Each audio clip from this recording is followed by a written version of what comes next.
ልምዓት ኮሪደር ንዜጋታት ዕድል ስራሕ ምፍጣር ቱሪዝም ምንቅቃሕ ሜላን ነባብራ ነበርቲ ኣብ መምሕያሽ ዘረጋግጾ ዘሎ ግደ ልዑል እዩ ኢሎም ቀዳማይ ሚኒስትር ዶክተር አብይ አሕመድ እቶም ቀዳማይ ሚኒስትር ስራሕቲ ልምዓት ከተማ ጅጅጋ ምዕዛቦም ስዒቡ መብርሂ ሂቦም እዮም ኣብ መብርሂኦም ቅድሚ ሕደት እዋናት ኣብ ጅጅጋ ዑደት ኣካይዶም ከም ዝነበሩ ብምዝኽኻር ሎማዓንቲ ዝረኣናያ ጅጅጋ ኣብ ዝሓለፈ ጥሪ ካብ ዝረኣናያ ትሕዝቶ ኣብ ዝረአይ መልክዑ ዝተቀየረ እዩ ዝበሉ ኮይኖም ኣብ መላእ ከተማ ብኣሽሓ ዝቁጸሩ ሓደሽቲ መንበር ገዛውቲ ከም ተሰርሑን እዚ ድማ ዝናኣድን ሩኡይ ለውጥ ምዃኑ ገሊጾም እቶም ቀዳማይ ሚኒስትር ወሲኾም ድማ ማእኸላት ከተማታትና እንትነዘምን ናሃንጾ ንሎሚ ጥራይ ዘይኮነስ ንጽባሕ እውን እዩ ክብሉ አዘኻኺሮም ዛሬ በጅጅጋ ከተማ ነው የምንገኘው ጅጅጋ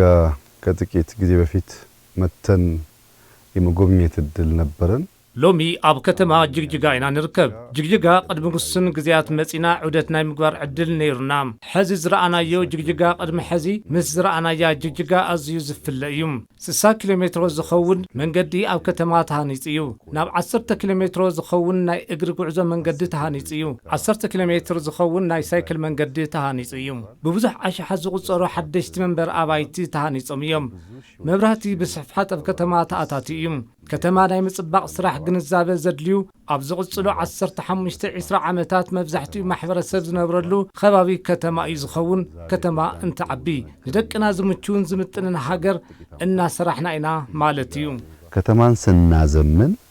ለልጆቻችን የሚመች የሚመጥን ሀገር እየሰራን ነው ማለት ነው ኣብ ከተማ ጅጅጋ ዝረኣናዮ ለውጢ ኣብ ምብራኽ ክፍለ ሃገርና ልዑል ዝበሃል ተስፋ ዝህብ ስራሕ እዩ ዝበሉ ቀዳማይ ሚኒስትር ዶክተር አብይ አሕመድ ካልኦት ክልላት እውን ካብ ከተማ ጅጅጋ ብዙሕ ትምህርቲ ክወስዳ ከም ዘለዎን ገሊጾም ዛሬ ባየሁት ሁኔታ ሎሚ ብዝረኣኽሞ ኩነታት ካብ ባህር ዳር ካብ አዳማ ካብ ሐዋሳ ወጻይ ምስ ጅጅጋ ዝወዳደር ከተማ በብርካ ሃገር ዘሎ ኣይመስለልን ብፍላይ ብገዛውቲ ብዙሓት ክልላት ክመሃራሉ ዘለዎን ነገር ኣብ ጅግጅጋ ዝስርሑ መንበር ኣባይቲ ጽሬቶም ዝሓለው እዮም በዚ ድማ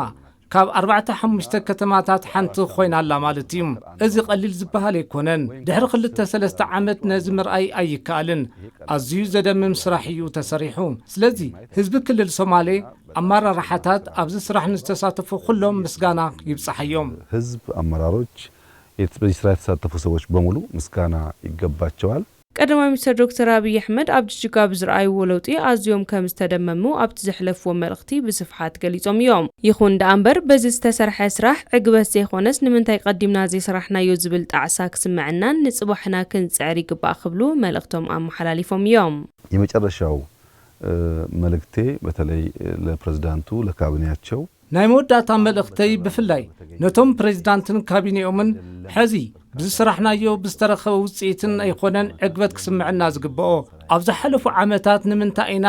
ነዚ ዘይሰራሕና ዝጸናሕና ኢሎም ክሓቱ ይግባእ በብቦትኡ ዘለና ኣመራርሓታት እውን ተኾነ ክንሓትት ዘለና ሕዚ ብዝተረኸበ ውጽኢት ንምንታይ ትማልክ ክኸውን ኣይከኣለን ክንጣዓስ እዩ ዘለና